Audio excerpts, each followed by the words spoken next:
Biblioteca da Consciência, Canal Consciência Divina, Livro 01.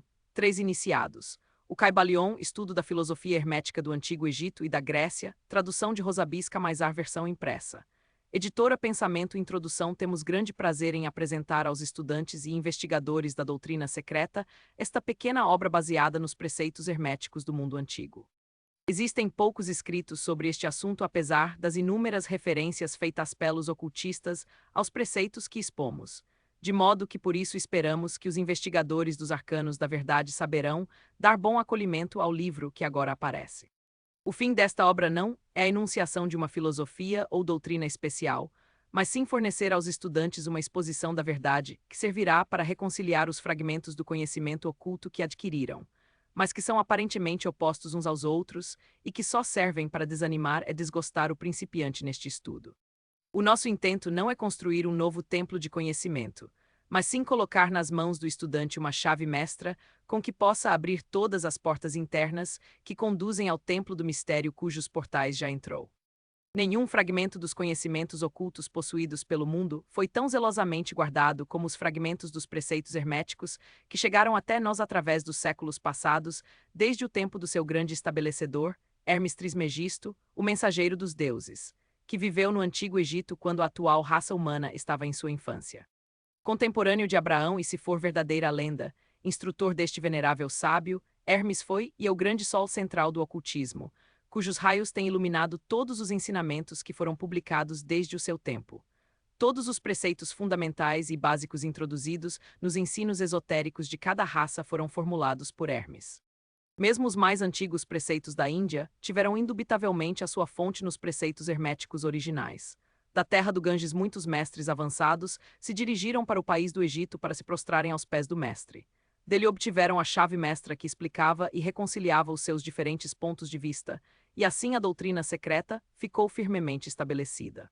De outros países também vieram muitos sábios, que consideravam Hermes como o mestre dos mestres, e a sua influência foi tão grande que, apesar dos numerosos desvios de caminho de centenas de instrutores desses diferentes países, ainda se pode facilmente encontrar uma certa semelhança e correspondência nas muitas e divergentes teorias admitidas e combatidas pelos ocultistas de diferentes países atuais. Os estudantes de religiões comparadas compreenderão facilmente a influência dos preceitos herméticos em qualquer religião merecedora deste nome, quer seja uma religião apenas conhecida atualmente, quer seja uma religião morta, ou uma religião cheia de vida no nosso próprio tempo.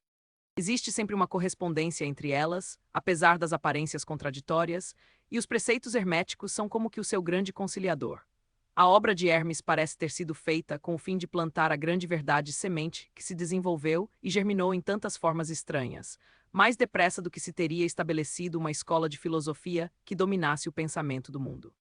Todavia, as verdades originais ensinadas por ele foram conservadas intactas na sua pureza original, por um pequeno número de homens, que, recusando grande parte de estudantes e discípulos pouco desenvolvidos, seguiram o costume hermético e reservaram as suas verdades para os poucos que estavam preparados para compreendê-las e dirigi-as.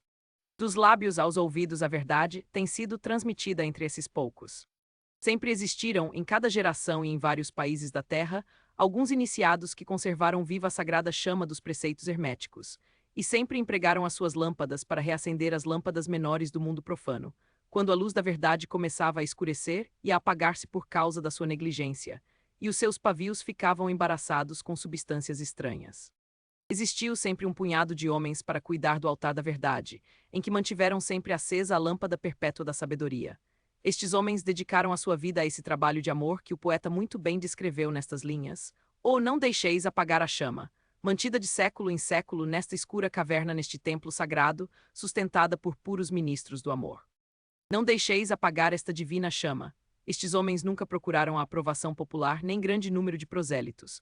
São indiferentes a estas coisas porque sabem quão poucos de cada geração estão preparados para a verdade ou podem reconhecê-la se ela lhes for apresentada. Reservam a carne para os homens feitos, enquanto outros dão o leite às crianças. Reservam suas pérolas de sabedoria para os poucos que conhecem o seu valor e sabem trazê-las nas suas coroas, em vez de as lançar ao porco vulgar, que enterrá-las-ia na lama e as misturaria com o seu desagradável alimento mental. Mas esses poucos não esqueceram nem desprezaram os preceitos originais de Hermes, que tratam da transmissão das palavras da verdade aos que estão preparados para recebê-la, a respeito dos quais diz o Caibalion: em qualquer lugar que se achem os vestígios do mestre, os ouvidos daqueles que estiverem preparados para receber o seu ensinamento se abrirão completamente. E ainda, quando os ouvidos do discípulo estão preparados para ouvir, então vêm os lábios para enchê-los com sabedoria. Mas a sua atitude habitual sempre esteve estritamente de acordo com outro aforismo hermético, também do Caibalion: os lábios da sabedoria estão fechados, exceto aos ouvidos do entendimento. Os que não podem compreender são os que criticaram esta atitude dos hermetistas e clamaram que eles não manifestavam o verdadeiro espírito dos seus ensinamentos nas astuciosas reservas e reticências que faziam. Porém, um rápido olhar retrospectivo nas páginas da história mostrará a sabedoria dos mestres, que conheciam que era uma loucura pretender ensinar ao mundo o que ele não desejava saber, nem estava preparado para isso. Os hermetistas nunca quiseram ser mártires. Antes, pelo contrário, ficaram silenciosamente retirados com um sorriso de piedade nos seus fechados lábios, enquanto os bárbaros se enfureciam contra eles nos seus costumeiros divertimentos de levar à morte e à tortura os honestos mas desencaminhados entusiastas, que julgavam ser possível obrigar uma raça de bárbaros a admitir a verdade, que só pode ser compreendida pelo eleito Jabá. E o espírito de perseguição ainda não desapareceu da terra.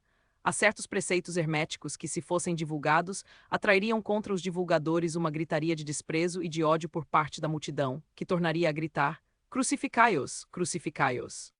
Nesta obra nós nos esforçamos por vos oferecer uma ideia dos preceitos fundamentais do Caibalion, procurando dar os princípios acionantes e vos deixando o trabalho de os estudar, em vez de tratarmos detalhadamente dos seus ensinamentos. Se fordes verdadeiros estudantes, podereis compreender e aplicar estes princípios. Se o não fordes, deveis vos desenvolver, porque de outra maneira os preceitos herméticos serão para vós somente palavras, palavras, palavras. Continua no próximo capítulo.